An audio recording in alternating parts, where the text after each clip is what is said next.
Big problem that I see with spiking is that some athletes are doing something like this, they're doing a push swing, right? Now the problem with this is that the direction of force that we're putting into the ball is going up and forward. So we're not using the spiking sequence in the best way for volleyball, right?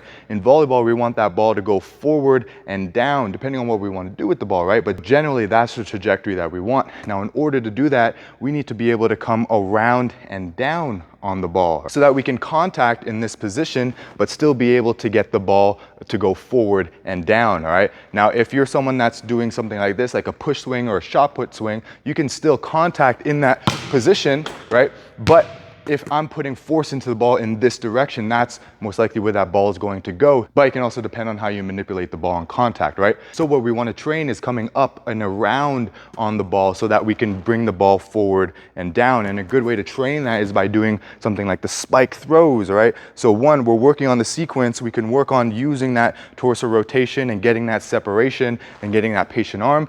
And we can also work on getting that optimal arm path in spiking so that we're coming around, right? And we're getting behind the ball and getting slightly on top of it. What that's doing is creating a direction of force so that when we put it into the ball, it's gonna go forward and down, right? So the spike throws is a really good way to help work on getting that arm to come around and down. So we're not just training the arm mechanics, but how it works within the whole spiking sequence, right?